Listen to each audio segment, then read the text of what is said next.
In all stages of the path, there are obvious challenges. Could you say something of the most common things that hold students back at the beginning? And what are the things that prevent experienced and senior students progressing further? Nafs seems to be the generic answer, but what are the details? I think partly I answered that question. I think very first day, I think there was a question about mind. So it's not, yeah, enough, obviously, but it's the mind. Um, the biggest challenge is basically the mind. It's the mind which basically prevents you from doing what you're supposed to do. And I think it'll be kind of repetition, but I'll just briefly say that even when you know that this is something good and this is something which is helping you, this is something which is uh, helping you to bring a change, but still you come under the influence of the mind. So yes, nafs is there, and obviously nafs influences mind, but actually it mind on its own is also a kind of enemy. And people basically under the influence of the mind, then they start questioning things, then they start getting all these doubts, and basically then it affects their practices and affects their progress. And that it's good that the question mentions about senior students. So even when you have spent long years on the practices, even then, what happens is you are not able to surrender. You're not able to just see. We talk about the difference between the mind and the heart. So even when you have worked on your heart, even when you have been able to take your heart to a different level, you have been able to awaken it in all other lataif, but still you get influenced by your mind.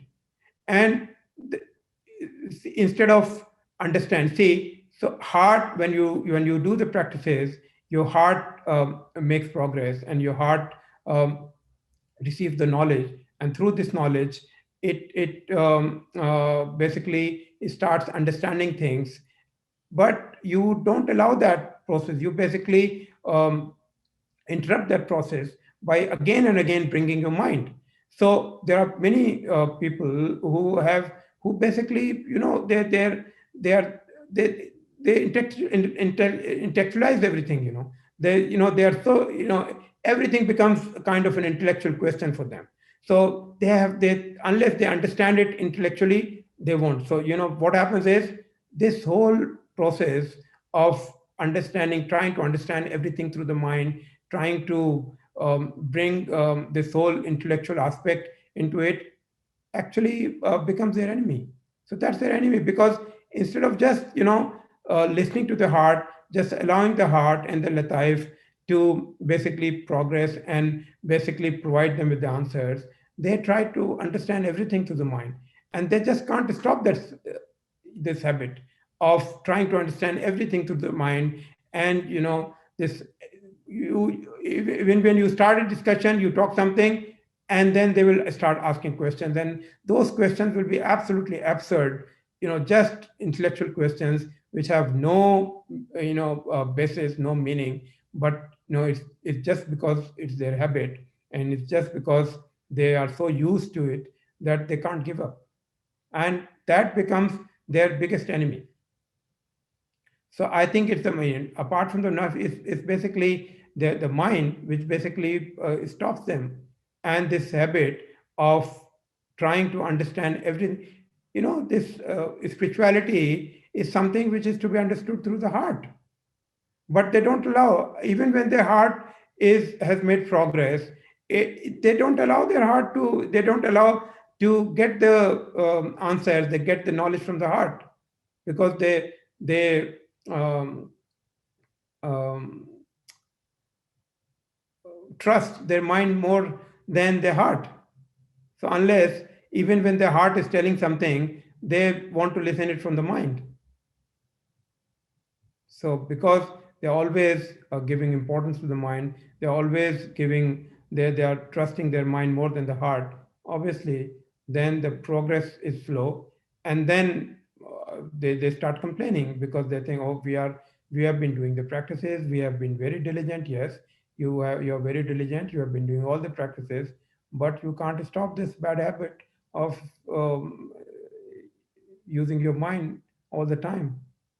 And even for the smallest things, you you make a mess of it by making it into a big intellectual issue.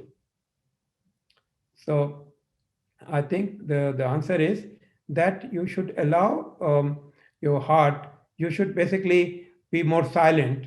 You should allow your heart to to um, to give the messages to you, and you should allow yourself to receive and listen to your heart. When you are able to do that, then you will be able to stop listening to your mind and stop believing in the mind, and you will start believing in the heart. And it's all there, it's inside the heart, but they have closed it, they just don't want to listen to the heart. The other problem is that some students, they give, and I always tell, when we talk about experiences, when we talk about the dreams, I mean, I always say that don't give any importance to the dreams, don't give any importance to your experience and visions. But some people, they just can't stop. They just, they give importance, they give so much importance to the dreams and visions, that, they completely, and then what happens is, because they are giving so much importance, they see more dreams, they see more visions, and then they want to find an interpretation and answer to every dream and every vision that they have, every experience they have. So they get lost in that. So they have to simply learn to completely ignore. Okay, you have seen a dream, very good. You have seen a vision, whether it is nice, whether it is good, or whether it is bad, pleasant, unpleasant, just ignore it. It's a part of the process.